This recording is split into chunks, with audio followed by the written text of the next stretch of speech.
Et pour moi, c'est la meilleure école et c'est pour ça que je voudrais jamais arrêter le théâtre parce qu'en plus, je vois ça comme quelque chose de très thérapeutique et ça m'a sauvé, vraiment, ça m'a aidé. C'est un peu en même temps un album sur ma liberté personnelle, mais en même temps une espèce de témoignage de ce que j'ai vécu ces derniers mois et années, les gens que j'ai rencontrés et que je vois. Et c'est vraiment un hommage à ces gens et une espèce de main tendue et une preuve d'amour aussi. Il faut se soumettre à son art et à sa passion, quoi.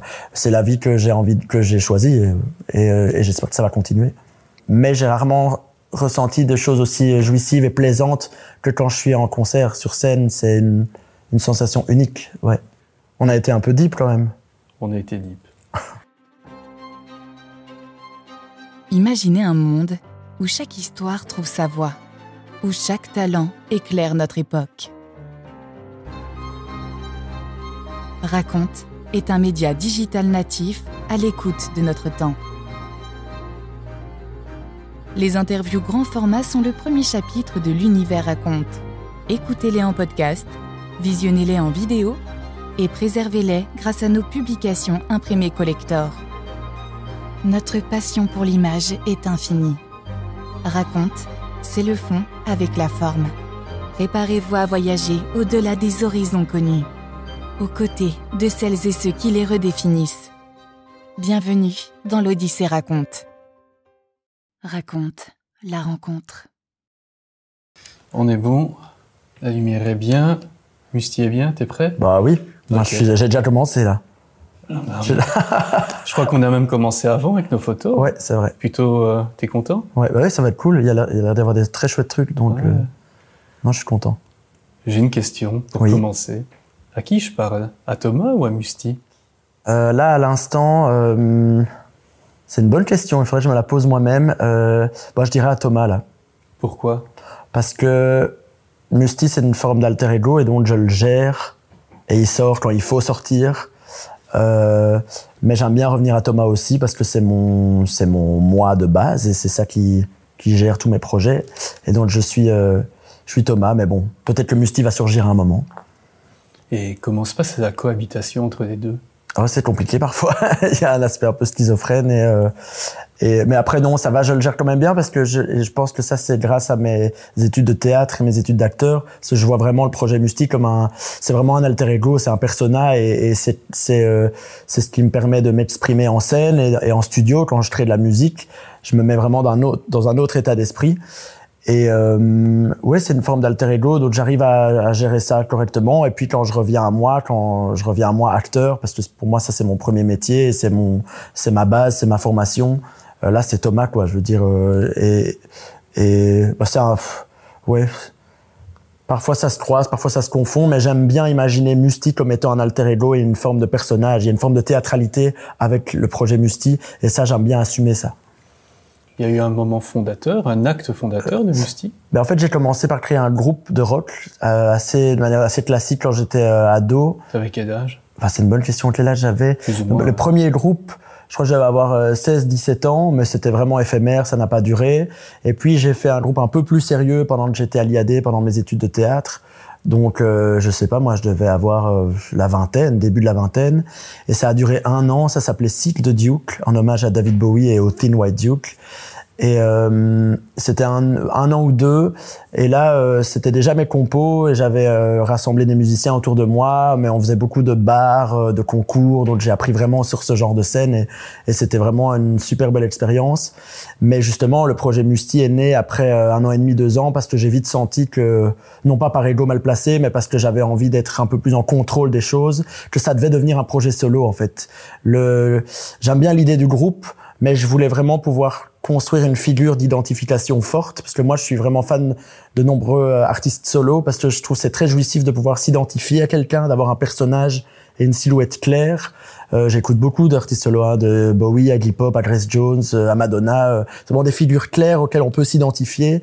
Et donc je voulais créer ce personnage. Donc l'idée du groupe a vite disparu dans mon esprit et ça s'est prolongé. C'est devenu Musty, qui est juste une simple déformation de mon nom de famille. Mustin, Musty, voilà, il y a juste une lettre de différence, quoi. Pour contextualiser, aujourd'hui, on se voit dans le cadre de ton album à venir, The Maze, le labyrinthe en français. J'ai envie de te proposer enfin tu as déjà de faire en partie, mais de traverser un peu le labyrinthe de ta vie. T'es d'accord? Oula, c'est dangereux ça. À ce point-là? Non, mais il y a toujours un labyrinthe. C'est ça qui est intéressant avec la figure de labyrinthe, c'est qu'il y a des zones dangereuses, des cul-de-sac, des zones un peu interdites, puis il y a des zones plus éclairées. Il y a vraiment cette dualité. Donc, mais ça fait partie de la vie. Je pense qu'il y a des hauts, des bas. C'est en relief. C'est ça qui est passionnant avec le labyrinthe. C'est en même temps on peut s'y perdre et en même temps on peut se trouver aussi. Et on peut tourner en rond aussi. Et qu'est-ce qui t'est arrivé le plus souvent dans ce labyrinthe? C'est assez riche, c'est assez varié. Je pense qu'il y a beaucoup de moments de joie quand même, beaucoup de moments d'amour et de joie. Je me sens vraiment chanceux et privilégié, même au niveau de ma famille. Ils m'ont toujours supporté, et ils ont toujours soutenu mes envies et mes besoins. Après, il y a aussi des moments de perdition, c'est logique, des prises de conscience, des switches, que ce soit, même en termes relationnels. J'en parle dans l'album de Maze d'ailleurs. C'est sûr qu'il y a un moment où le coming out, ou le moment où on doit apprendre à s'assumer dans une société qui est pas toujours évidente. Même aujourd'hui, si on a tendance à se dire, on est en Belgique en 2024, c'est facile, c'est pas si facile que ça. Mais je me considère comme privilégié. Et des moments de perdition, des aventures qui sont plus scabreuses, mais où on apprend beaucoup aussi, notamment l'aventure de l'Eurovision, qui a été difficile sur plein d'aspects, où j'étais pas le plus heureux et pas très bien dans ma tête. Mais en même temps, je pense que l'album que j'ai fait maintenant, il serait pas là sans ça. J'ai appris beaucoup, et je pense qu'on se sert de ces expériences-là, et qu'on grandit. C'est un peu bateau, mais c'est vrai. Moi, en fait, il y avait deux choix après l'Eurovision. Soit je me terrais dans ma chambre et c'était un chemin du labyrinthe. Soit j'allais là et c'était un cul-de-sac et une horrible voie. Soit je prenais une autre voie du labyrinthe qui est celle de la création, de la construction, c'est-à-dire le studio. Je me suis enfermé pendant 2 mois. J'ai terminé cet album et j'ai mis toute l'énergie un peu étrange que j'avais à la sortie de cette aventure et je l'ai mise dans la création. Et il en sort un album dont je suis fier et qui finalement est plutôt très tourné vers la lumière, vers l'amour, vers le positif, même s'il y a des zones d'ombre, mais c'est vers la liberté personnelle, l'assurance, la solidarité. Donc c'est un album très hédoniste qui parle du plaisir aussi. Et je pense que si j'avais pas vécu cette aventure-là difficile, l'album serait pas le même et ça m'a quelque part donné un coup de boost de savoir aussi ce que je veux pas, ce que je veux plus. Et surtout de pouvoir assumer avec un peu plus de radicalité, d'être un peu moins lisse et d'être plus franc en fait, d'être plus honnête. Et je pense que ça c'est un parcours, on apprend à faire ça dans le temps. Derrière les premiers albums, je me cachais un peu derrière un personnage, il y avait toujours un personnage intermédiaire. Ici dans cet album-ci, je suis cachais. Pardon? Pourquoi tu te cachais? Non, je me cachais parce que c'était plus facile d'avoir une figure entre moi et l'auditeur. Par exemple, l'album précédent, c'était mon oncle, j'écrivais son journal intime et ça me permet d'avoir une espèce de protection, même si je parlais de Pardon? Un détachement. Ça me permet, oui, d'être un peu, plus détaché, moins en phase moins direct avec mes émotions et mon ressenti et mon vécu. Mais c'est vrai qu'à un moment, je me dis, bon, si je fais de la musique et si je communique des choses, c'est aussi pour avoir un lien direct et pouvoir ouvrir mes tripes, si je dois parler un peu trivialement. C'est pour dire les choses comme elles sont, crues et ce que je ressens. Et ça, je l'avais jamais vraiment fait. Et en fait, c'était vraiment jouissif de le faire et j'espère que ça se ressent dans l'album. C'est une évolution un peu libératrice en quelque sorte. Oui, complètement. Je pense que c'est un album sur la liberté, c'est un album de libération et il fallait que je passe par cette aventure Eurovision pour ça. Et puis il fallait aussi vieillir et grandir. Enfin vieillir, je suis encore fraîche, mais je veux dire, il fallait grandir et apprendre plus de choses et passer par ces 2 premiers albums peut-être dont je suis fier évidemment et c'est juste que là il était temps quoi, il est temps que je sois dans l'assurance totale, que je m'assume, que je parle de ces derniers mois, ces dernières années parce que c'était ça aussi l'idée de l'album, c'est pas seulement parler de moi mais parler aussi des gens qui m'entourent et du milieu queer dans lequel j'évolue et où je croise beaucoup de gens et c'est un hommage à tous ces gens que je croise qui ont souvent parfois dans les safe places qui ont l'air invincibles, extravagants, flamboyants mais qui derrière ont des parcours fragiles, difficiles où la solitude est prégnante aussi et c'est quelque chose qui t'a particulièrement touché. Oui, en fait je suis très attaché à ça, à ces gens-là qui ont parfois une double face ou qui une fragilité, ou qui ont cette fragilité, qui ont des failles, oui, mais qui derrière ont des parcours difficiles. Et c'est pas pour faire une victimisation un peu facile et gratuite, c'est vraiment parce que c'est le cas et la société reste difficile par rapport à la communauté queer aussi. Et au plus on on entre ou on parle dans le mainstream, au plus le backlash est violent, au plus il y a des extrêmes qui surgissent. Mais donc, oui, c'est un peu en même temps un album sur ma liberté personnelle, mais en même temps une espèce de témoignage de ce que j'ai vécu ces derniers mois et années, les gens que j'ai rencontrés et que je vois. Et c'est vraiment un hommage à ces gens et une espèce de main tendue et une preuve d'amour aussi. Comment tu vois l'évolution sur ces dernières années, comme tu viens de dire? Sur l'évolution par rapport au monde queer, dont tu viens de parler. J'ai l'impression que, en tout cas dans la société occidentale ou dans nos pays en ouest de l'Europe, c'est des sujets qui sont de plus en plus médiatisés. On met ça en avant, on met ça en lumière. Il y a des émissions, il y a du militantisme, donc on en parle beaucoup, mais il y a une sorte de revers de la médaille quelque part. Au plus c'est mainstream, au plus on en parle et au plus on revendique les droits. Derrière, il y a quand même des agressions en hausse, il y a la violence qui est de plus en plus extrême, les réseaux sociaux aussi, on le voit bien, il y a un niveau de violence, en tout cas il est plus visible, mais même ça se lit dans les chiffres aussi, dans les statistiques, c'est compliqué. Donc c'est un leurre de croire qu'on est encore dans une société apaisée en Occident par rapport à ça. Et il y a encore un énorme travail à faire. Alors moi, je me considère pas comme un artiste porte-drapeau ou militant, mais peut-être indirectement ou inconsciemment par rapport aux actes artistiques que je pose, par la musique que je fais, par ces textes-là qui sont plus directs. Mais je me considère pas comme... Je pense qu'il y a des gens qui font ça beaucoup mieux, qui vont être entrés dans le militantisme, mais je pense qu'indirectement, inconsciemment, je peux poser des actes artistiques. Et j'ai aussi fait cet album en espérant que des jeunes ou que des gens puissent s'identifier d'une certaine manière. Moi, ça m'a aidé d'avoir des figures artistiques qui m'ont permis de m'émanciper, de m'assumer et de me dire que c'est OK, en fait. C'est un peu un phare dans la nuit. Oh, je sais pas si je suis un phare. Ce serait prétentieux de dire que je suis un phare dans la nuit, mais en tout cas, si ça peut aider, c'est con, mais même sur l'émission de l'adresse Belgique, j'ai reçu des témoignages de jeunes qui étaient ultra heureux et contents et qui pouvaient s'identifier et se dire que c'est normal et évoluer et puis entrer en communication avec le reste de leur famille et faciliter le partage de leurs émotions et de leurs conditions. Et donc si ça peut aider à l'identification, aider à la liberté personnelle, c'est bien, quoi. Je veux dire, si la musique peut servir à ça aussi, c'est génial. Raconte, où chaque format donne vie à une histoire. On va revenir un peu plus loin dans le temps, dans le labyrinthe de ta vie. Tu l'as dit, tu as toujours été soutenu par tes parents, mais tu viens d'où à la base? À la base, mon papa est de Charleroi, ma mère de Namur, et moi j'ai vécu à La Hulpe puis à Lannes, donc c'est vraiment une terre. De la Wallonie. C'est vraiment, je suis un pur produit wallon. Mais j'ai vécu assez vite à Bruxelles après mes études, même pendant mes études à l'IAD, à Louvain-la-Neuve. Je faisais l'aller-retour jusqu'à Bruxelles, donc je me sens vraiment, maintenant je vis à Bruxelles, je me sens comme un vrai Bruxellois. Mais j'ai vécu dans le Brabant wallon et j'allais beaucoup à Namur et à Charleroi, chez mes grands-parents.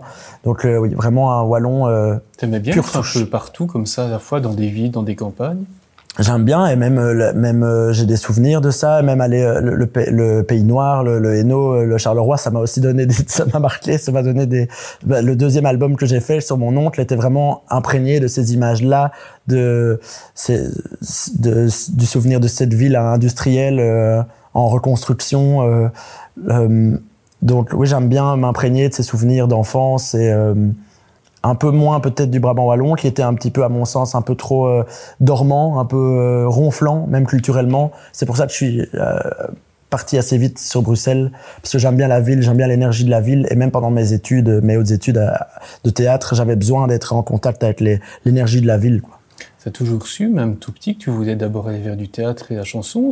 Comment c'est venu? C'est le premier souvenir que j'ai d'enfance. En fait, j'ai pas le souvenir d'avoir voulu faire pilote ou pompier ou le cliché qu'on peut avoir comme enfant, mais vraiment mon premier souvenir c'est je voulais être acteur et je l'ai su à partir du moment où mes parents m'ont inscrit dans un stage de théâtre parce que il se trouve que j'étais un enfant assez timide et assez réservé et j'avais du mal à entrer en communication avec les autres, je pouvais vite avoir peur C'est souvent la peur qui motive ce genre de comportement. Et ils m'ont inscrit au cours de théâtre. Paradoxalement, ça aurait pu être la pire des choses, parce que quelle idée de mettre un enfant sur une scène devant des inconnus, ça aurait pu vraiment créer un traumatisme. Mais ça a été un choc, mais positif, un vrai déclic, où j'ai vraiment commencé à donner du sens aux choses, et où je me suis vraiment dit que j'avais une place et un sens à donner aux choses. Et ça, c'est grâce au théâtre et à l'interprétation. Et étonnamment, en allant chercher d'autres zones à l'intérieur de moi, je pense pour être acteur, il faut vraiment fouiller en soi. Il faut pas fabriquer, il faut partir de ses tripes. Mais ça m'a fait du bien d'aller explorer d'autres facettes, des personnages différents, des physicalités, des manières de faire différentes. Et ça m'a aidé à connecter aux autres, en fait. Et en plus, le théâtre demande ça, c'est d'être en ultra conscience et ultra connexion avec ce qui entoure. Et pour moi, c'est la meilleure école, et c'est pour ça que je voudrais jamais arrêter le théâtre, parce qu'en plus, je vois ça comme quelque chose de très thérapeutique, et ça m'a sauvé, vraiment, ça m'a aidé. Et donc, depuis le premier stage, je sais que c'est ça que je veux faire, et même toutes mes humanités au collège, où ça peut parfois même être un peu violent, c'est le moment de l'adolescence, c'est un peu la période difficile, il y a toujours cette petite zone en moi qui me disait, n'oublie pas que tu as du sens à donner aux choses et à ta vie, ça va être le jeu, l'interprétation, la communication par l'art dramatique. Et ça, c'est vraiment ce qui m'a tenu, même dans les moments plus difficiles de l'adolescence. J'avais toujours cette zone-là, cette safe place. Et du coup, je chéris le théâtre comme jamais, et l'acting. C'est pour ça que généralement, quand on me demande si je veux choisir entre les disciplines, je dis non, il n'y a pas de raison de choisir, mais au final, je me considère quand même comme un acteur avant tout. Parce que ça m'a sauvé, et c'est mon rêve d'enfant. Un rêve bien réalisé. Et la musique est venue quand? Et la musique est arrivée beaucoup plus tard. Mon père, c'est un grand amateur de vinyle et de musique, de rock. J'écoutais les Rolling Stones, les Beatles, Bob Dylan, Black Sabbath, Deep Purple, Bowie. Enfin, je veux dire, j'ai vraiment un chouette rapport à la musique depuis tout petit grâce à mes parents.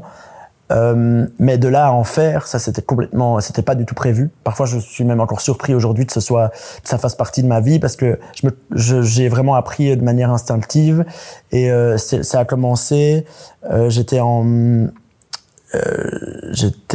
fin des humanités, et transition avec le début de mes études à l'IAD en théâtre. Et j'étais dans un cote avec un de mes meilleurs amis à l'époque, qui avait des synthétiseurs il avait des synthétiseurs dans le salon. Et puis moi, en rentrant de soirée, petit à petit, je l'ai un peu touché à ça, l'air de rien, un peu comme je voulais juste, je sais pas, je m'amusais, j'avais aucune idée derrière la tête, mais j'ai commencé à toucher un peu aux instruments, à toucher au programme. Et petit à petit, j'ai commencé à construire des démos, mais tout ça de manière instinctive, parce que j'ai pas de théorie musicale, et je ne jouais pas d'instrument et pas de solfège. Et donc, c'est vraiment comme un bricoleur avec des outils. J'essayais vraiment des choses. Et après chanter, j'ai toujours aimé chanter. Je chante depuis tout petit dans mon jardin. Je faisais des chants d'opéra dans mon jardin quand j'avais 6-7 ans. J'ai toujours aimé chanter. Mais de là à faire de la musique, ouais, c'est venu plus tard. Et donc, j'ai touché à ces synthétiseurs, j'ai commencé à construire des démos. Puis, j'ai amassé un certain nombre de démos, et je me suis dit, mais il y a vraiment un truc que j'ai envie de communiquer avec ça. Il y a vraiment un truc qui se passe, quoi. Et donc, mon premier album notamment, c'est pas mal de vieilles démos que j'avais amassées dans mon cote à l'époque, et que j'ai retravaillé, bien sûr, avec des producteurs. Mais donc, ouais, c'est arrivé un peu l'air de rien, comme ça. Ouais. T'es un intuitif, en fait. Oui, et même mon rapport aux choses, même dans le théâtre, j'ai l'impression de travailler plus à l'instinct, même si la technique et la scolarité, c'est important, il y a des codes à apprendre, mais c'est vrai que j'ai toujours tendance à être plus intuitif et plus libre, et pas trop scolaire dans mon approche aux choses. Ça peut être problématique, mais ça peut aussi avoir une certaine force. Je sais pas, c'est vrai que je me considère pas vraiment comme quelqu'un de technique, mais vraiment plus d'intuitif et de bricoleur et de touche à tout, et mon rapport au jeu, c'est ça aussi. Et t'es plutôt quand même un gros bosseur. Oui, j'ai l'impression que dans ces métiers-là, dans ces disciplines-là, de toute façon, il n'y a pas de secret. Si on veut avancer, partager ce qu'on a à dire, si on veut évoluer, il faut bosser. Mais est-ce que bosser, c'est vraiment le bon mot? A priori, c'est des métiers et des disciplines de passion qui sont liées à quelque chose de l'ordre de la flamme interne, quoi. Il y a un truc lié à sacré. Donc, j'ai pas le sentiment de travailler. Au contraire, Enfin si, après il y a du travail, il y a la répétition et tout ça, mais ça part quand même d'une base passionnelle. Donc j'ai jamais eu le sentiment vraiment de travailler, c'est une chance. Après c'est pas pour ça que c'est pas difficile ou parfois laborieux, mais disons que il faut se soumettre à son art et à sa passion, quoi. C'est la vie que j'ai choisie et j'espère que ça va continuer. Raconte la forme avec le fond. Est-ce que tu as toujours eu vraiment le but de faire ça, de manière professionnelle, j'entends? Tu t'es dit à un moment, ça sera ça ou ça sera rien d'autre? Tu pourrais faire un travail qu'on qualifie d'alimentaire. Souvent, quand on est créatif, on cherche un peu, c'est assez difficile. Toi, comme tu viens de dire, tu as eu la chance d'accéder assez vite à une notoriété, tu as eu un public, mais est-ce que tu pourrais, je sais pas moi, demain faire un métier tout à fait plus commun ou... Faire autre chose, ça me paraît là aujourd'hui très difficile. J'ai l'impression que je serais bon à rien de toute façon. Enfin, en dehors de ce que je fais, j'ai vraiment du mal à imaginer. Après, oui, si, ouais. Honnêtement, non, je crois que j'aurais une grosse dépression d'abord, quoi. Si je devais être empêché de travailler ou de continuer à être dans cette discipline-là, je crois que je serais vraiment mentalement très affaibli, quoi.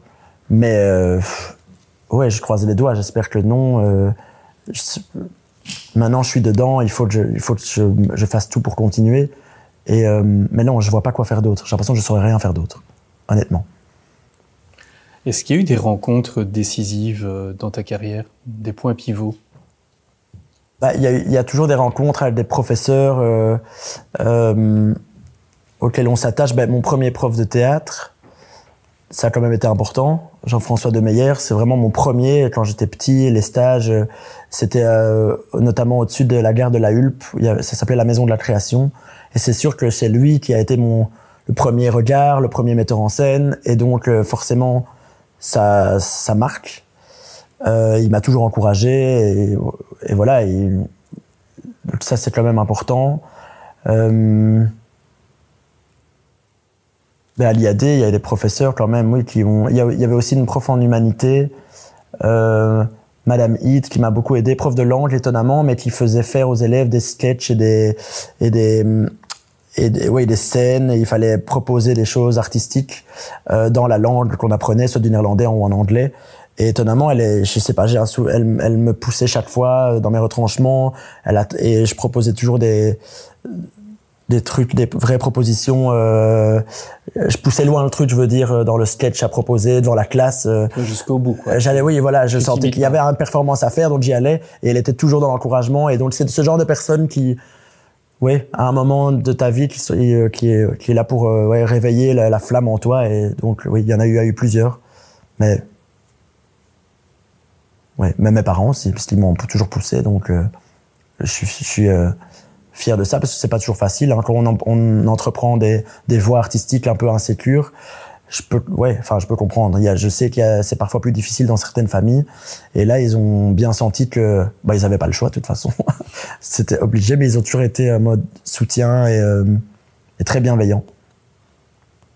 On va passer à ton processus créatif. Comment tu crées tes titres, tes albums, tes personnages? T'as une méthode? Il n'y a pas de méthode, ça dépend. Mais généralement, je commence toujours par la musique et j'écris les textes après. Tu composes sur quoi? Sur un piano? Ouais, sur des synthétiseurs et des programmes. Je travaille avec Logic, qui est un programme de musique, et des synthés. Et je commence toujours par composer les mélodies, soit les top lines de voix, soit les mélodies synthés, et de donner vraiment la ligne mélodique globale. Et à partir de ça, je travaille les textes. Donc le texte vient toujours en second.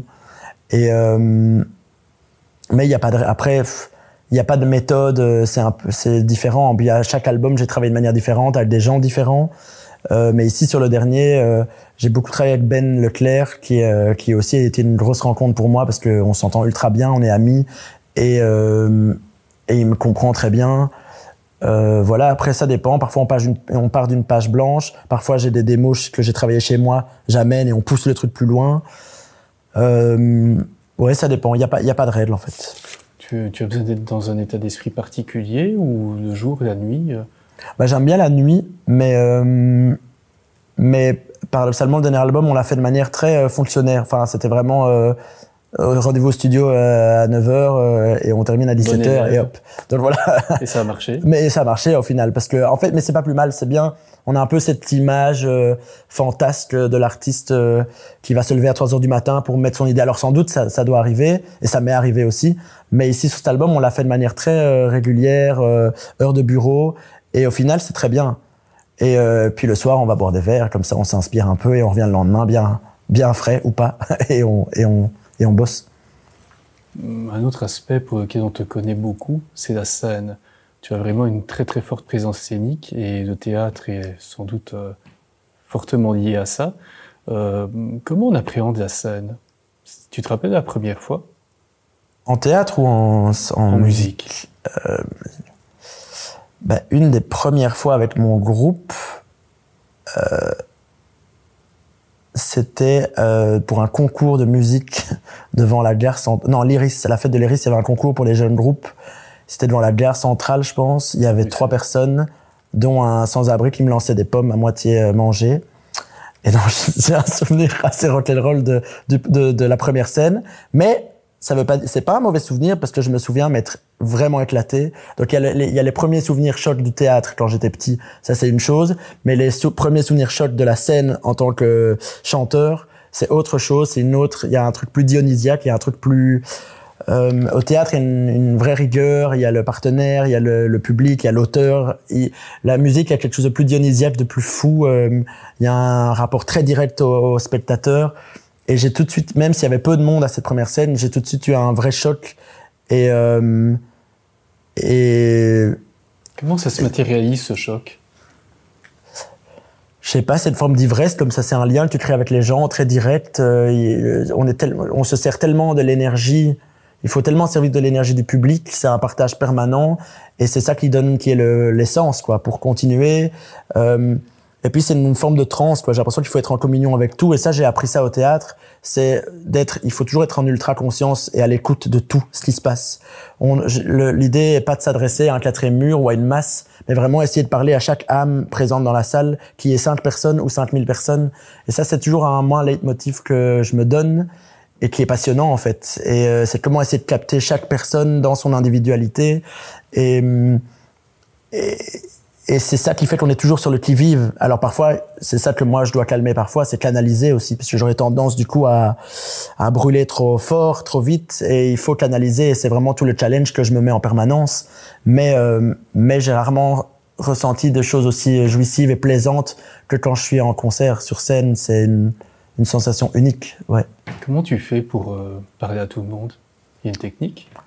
C'est l'ultra-conscience, c'est les regards, c'est corporel, c'est une certaine forme de physicalité et d'ouverture. C'est faire bien comprendre que tout le monde est pris en compte. Alors c'est très physique, et puis ça passe par l'émotion, la voix, c'est un tout. Et déjà aussi être en pleine conscience des musiciens. Il y a vraiment, si l'écoute elle est sur le plateau, les gens vont le ressentir. Et c'est être en ouverture et en plaisir total, parce que il faut être complètement ouvert en fait. C'est un exercice parfois difficile certains jours, mais il faut être en état de conscience extrême, quoi. Et c'est un état, presque une transe qu'il faut aller chercher. Il y a un conditionnement. Il y a un conditionnement. C'est un peu difficile à mettre des mots là-dessus. Il faut se laisser porter par la musique et il faut pas se mettre trop de barrières et trop de parasites mentaux. Il faut pouvoir être complètement dans le lâcher prise, tout en maintenant le contrôle. C'est paradoxal parce qu'il faut gérer les choses, mais une forme de lâcher prise et d'ouverture, quoi. C'est physique, c'est mental. C'est difficile de mettre des mots là-dessus, hein, mais à un moment, ça se fait aussi grâce à l'énergie envoyée par le public. Quand j'entre dans la baie surchauffé, et on ressent l'énergie qui émane. Et ça, c'est une bonne clé pour ouvrir, quoi. Ouais.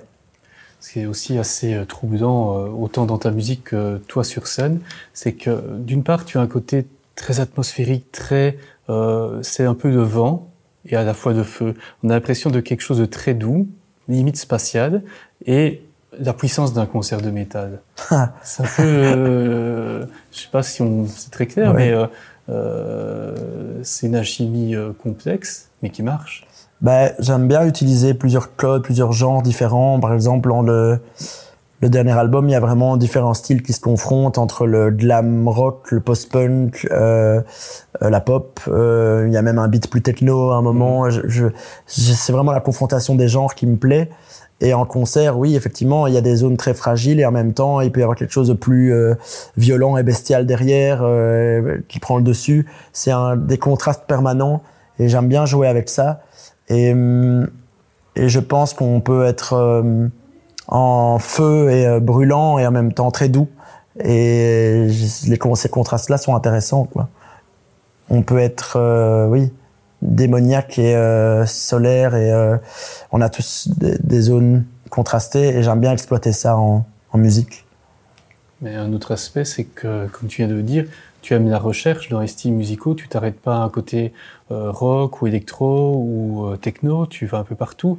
C'est un explorateur musical en fait. Ben, vu que j'ai pas vraiment de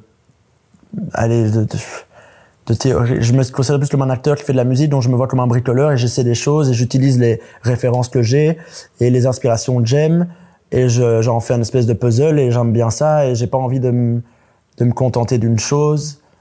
Tu te limites jamais pour la création? Tu te dis pas non, ça c'est trop différent, je vais pas mettre ça avec ça? Non, tant qu'il y a un fil rouge et un cadre, et c'est ce que j'essaie de faire à chaque album. L'album précédent, c'était le journal intime de mon oncle, donc j'ai ce cadre-là. Ici, c'est The Maze, qui est une forme de nightclub, c'est un espèce de lieu, vraiment un truc concret. Comme ça que tu le matérialises en fait. J'ai matérialisé, le The Maze est vraiment un socle géographique, et là-dedans, je tisse le fil rouge. Et en plus, pour le coup, The Maze, le labyrinthe, je voulais que formellement, ce soit aussi le cas, que ce soit labyrinthique. Donc on ait un chemin plus techno, un chemin plus hard rock, un chemin plus pop, un chemin plus glam. Et ce cadre-là et ce concept d'album-là me permettait ça. Mais au final, il y a une vraie thématique centrale. Oui, j'aime bien que ce soit multiverse. Comme tu dis, on imagine assez bien la scène filmée. On imagine assez bien ça au cinéma ou sous forme même de comédie musicale. C'est peut-être un truc auquel tu as pensé. Les images, le cinéma m'inspire énormément pour la création musicale. Parfois ça m'arrive de regarder des extraits de films où je trouve qu'il y a toujours un lien à l'image, à la théâtralité. Et oui, il y a toujours une forme d'aspect cinématographique dans ce que je fais, je pense, et parce que je suis un vrai cinéphile, j'adore ça. Je suis vraiment un passionné de cinéma et ouais, pour moi c'est totalement lié, quoi. Le média Game Changer, multiples thématiques. Tu disais tout à l'heure tes influences majeures, c'est David Bowie, Grace Jones, Depeche Mode, Iggy Pop. Si tu devais garder quelque chose de chacune d'entre eux, ça serait quoi? David Bowie, c'est comment dire, l'aspect multifacette, l'aspect recherche permanente, expérimentation. Donc c'est le fait d'oser, pour le coup, lui, sa vie est un énorme labyrinthe. Enfin, je veux dire, il a expérimenté et arpenté tous les chemins possibles qui se présentaient devant lui. Donc je garderais ça parce que ça donne envie de faire. C'est le genre d'artiste qui donne envie de se mettre en action, qui donne envie. C'est comme quand on va voir un film et moi j'adore les films qui me passionnent et je sors de la salle et ça me donne envie de faire un film ou ça me donne envie de me mettre en action ou d'aimer ou de faire quelque chose ou d'aller boire un verre ce genre de choses qui mettent vraiment, qui donnent envie de vivre. Et je trouve que lui c'est le cas. Grace Jones, je garderais son côté comment dire, androgyne.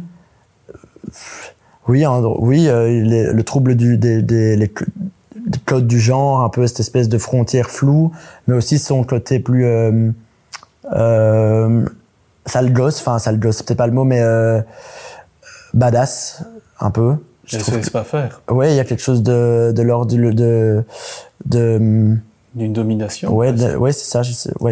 C'est ça. Je trouve que c'est une force quoi qu'elle a, qui est vraiment, qui mange tout sur son passage. Je trouve que c'est très faux, même dans la manière dont elle scande les mots. Pour la chanson de Maze, par exemple, j'avais réécouté beaucoup de chansons de Grace Jones où elle est vraiment dans un parler chanté. C'est vraiment un entre-deux. Et dans The Maze, j'ai essayé aussi un peu de changer ma manière d'interpréter. Et c'est vraiment un hommage que je voulais faire. Sinon, après, il y a plein d'artistes. Iggy Pop, c'est la foule, la scène, cette liberté, en fait, la manière d'être libre. Après, il y a plein d'artistes qui m'ont influencé, que j'adore. Madonna, c'est aussi pour l'aspect caméléon, pour la manière dont on peut se réinventer en permanence. Je trouve ça fascinant et montrer en nous, on a 10 millions de facettes. Parfois, on a tendance à se cantonner à une seule case parce que les autres nous imposent ça parfois. Et donc, on se dit, je vais être la personne qu'on attend que je sois. Mais je pense qu'on est tous 10 000 personnes, 10 000 âmes. On a tous ça en nous. Et parfois, on n'ose pas aller fouiller et aller dans des zones plus sombres ou des zones différentes. Et parfois, je suis sûr que à midi, on peut être une telle personne, à 15h, une autre. On peut changer de saison. On a plein de saisons en nous, on peut changer de saison. Et on a peur, parfois, on reste cantonné à une seule saison. Et je trouve qu'on ne profite pas de notre full potentiel, quoi. J'ai l'impression d'être un coach mental en disant ça, mais je veux dire, je pense qu'on a beaucoup de potentialité et de chemin. Et parfois, on a peur. Et puis, la société ne nous aide pas, ou les autres, ou on a peur, donc on va vite mettre des œillères et on va se contenter d'une seule vie et d'une seule ligne. Et je pense que ça peut être beaucoup plus fun que ça. Est-ce que toi, t'as peur? J'ai eu peur, oui. J'ai encore peur parfois, mais on a tous des peurs. C'est souvent ça c'est ce qui nous empêche d'agir, quoi. C'est un peu la phrase de Frank Herbert dans Dune. Fear is the mind killer.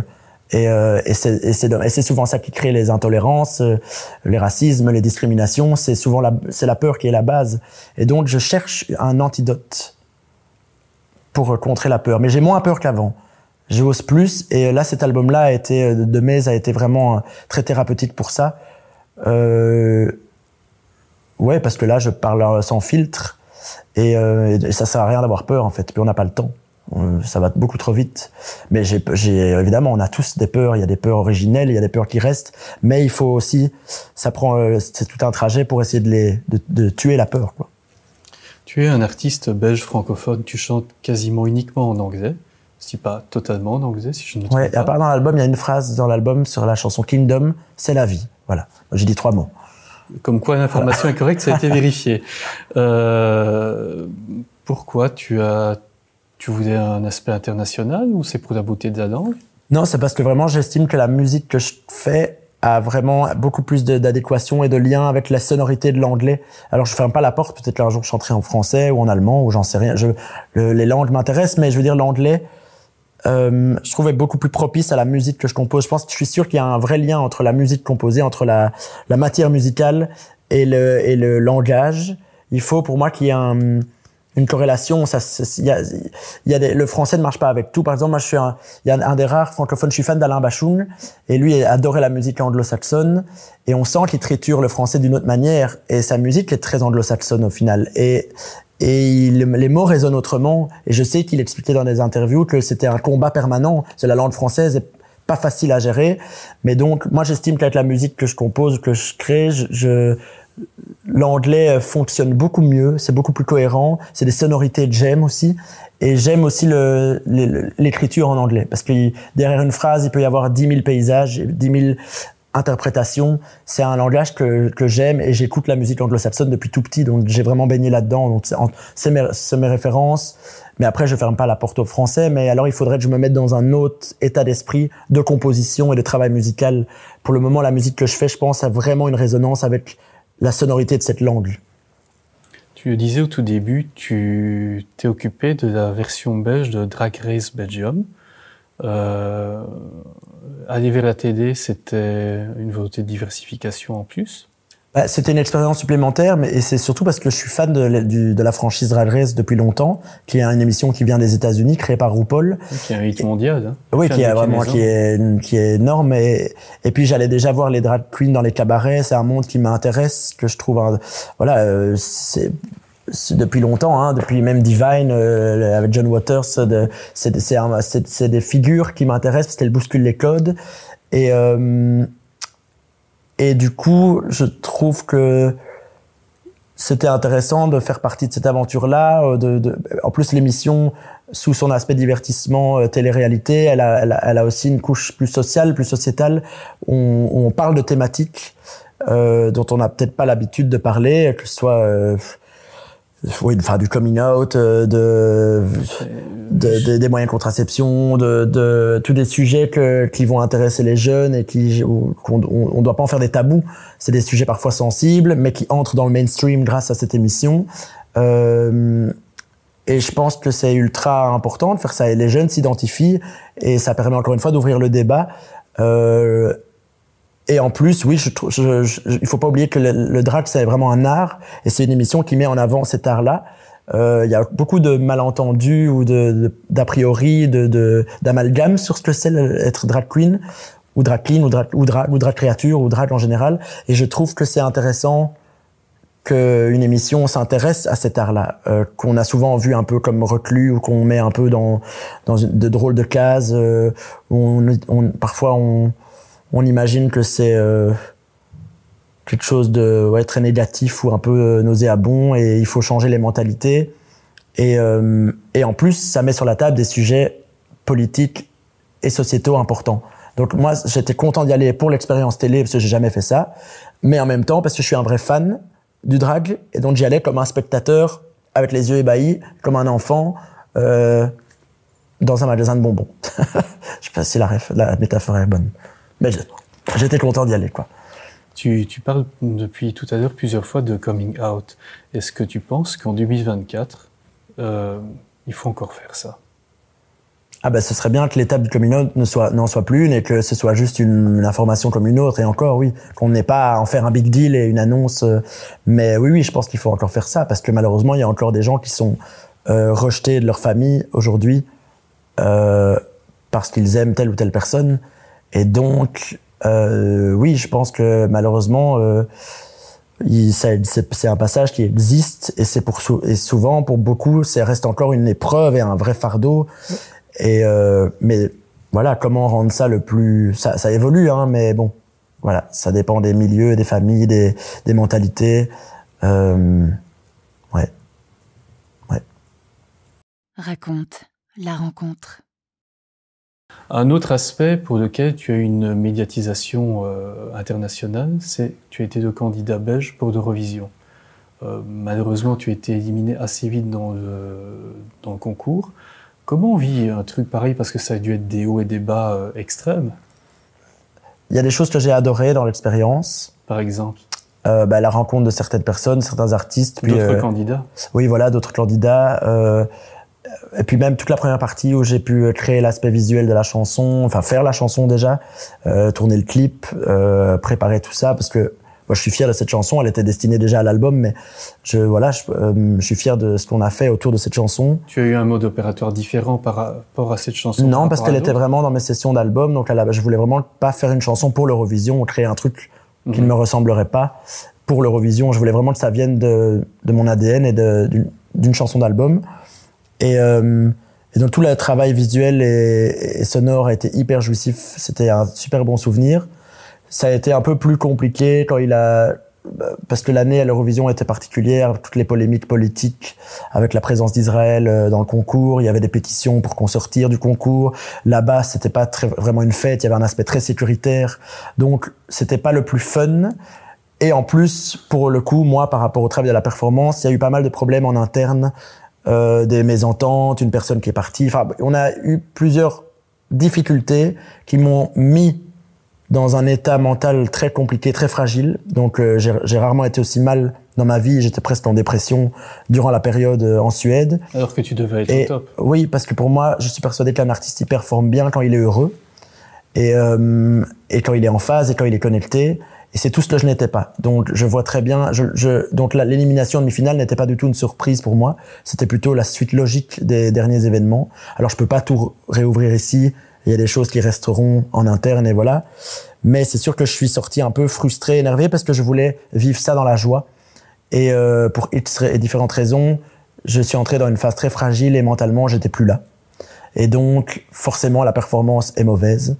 Et je n'étais pas fier de ce que j'allais faire sur scène. Comment on rebondit d'un truc pareil? Ben alors il y a deux chemins dans le labyrinthe. Après ça, c'est soit on se terre chez soi et on déprime, soit on entre en création directement et c'est la voie que j'ai choisie. Bon, je suis quand même parti 2 semaines en Thaïlande pour me ressourcer. Mais après, j'ai tout de suite été en studio pour terminer cet album. Et c'est comme ça que j'ai été éduqué. Et c'est comme ça que je pense qu'il faut vivre. Ça sert à rien de se terrer. Et puis l'art a toujours quelque chose de thérapeutique. Il faut retrouver quelque chose de constructif, de créatif. Et finalement, j'ai fait peut-être mon meilleur travail musical après ça. Et je trouve là où je suis le plus libre. J'ai pris beaucoup de plaisir. Cet album parle de plaisir, d'hédonisme.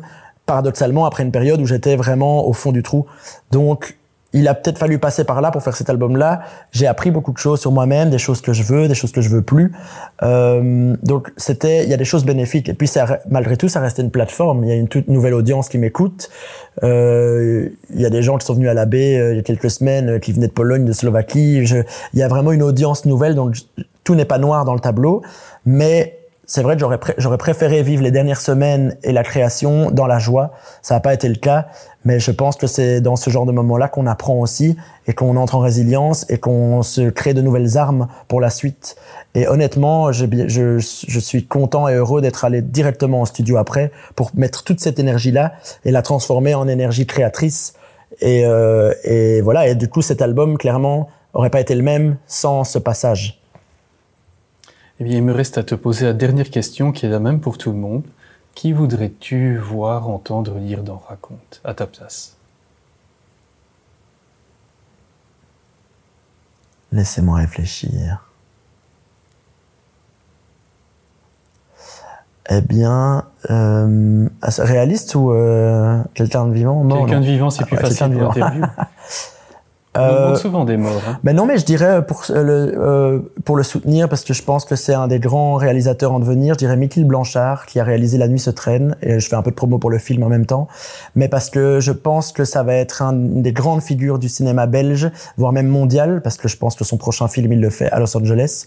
Il a beaucoup de choses à dire, il a une vision, il est très jeune, il a fait un premier long qui est plein d'ambition, et Michiel Blanchard est une âme très douce, qui est ultra intéressant en termes de référence cinématographique. Il a énormément de connaissances, et je trouve qu'il mérite tout ce qui lui arrive maintenant. Et donc voilà, si Michiel peut venir faire ça, bah, je trouve que ce serait une très bonne idée, et ce serait passionnant, j'en suis sûr. Et tu lui poserais quoi comme question? Une seule. Ouf.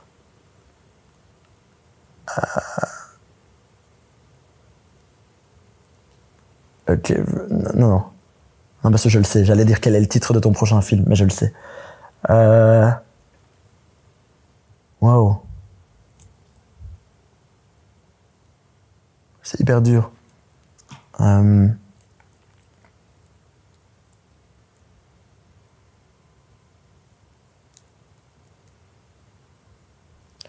est-ce qu'on se fait la raclette? On a dit qu'on devait se faire une raclette, donc quand est-ce qu'on fait la raclette? C'est pragmatique. Mais écoute, sur tu t'attendais à un truc philosophique et deep, hein? Ah oui, vas-y. Non, c'est bien, non, quand la raclette? Ah oui, là, c'est léger, hein? Mais pour finir, parfois, un peu de légèreté. Ah, il faut, hein? On a été un peu deep, quand même. On a été deep. Eh bien, sur ce, merci beaucoup, Thomas ou Musti, tu choisiras. Merci. Raconte, s'écoute, se lit et se regarde. Merci pour votre écoute. Retrouvez nos photographies et écrits sur raconte.media ainsi que sur nos réseaux sociaux. Raconte est une création originale d'Anthony Dehaye et Michel Bourgeois, du studio DB Création, spécialisé en design de marque et photographie. Vous avez apprécié cette rencontre? Partagez-la sur vos réseaux sociaux et laissez-nous une note sur votre plateforme préférée. Cela contribue réellement à la visibilité de Raconte. Une suggestion d'invité? Écrivez-nous.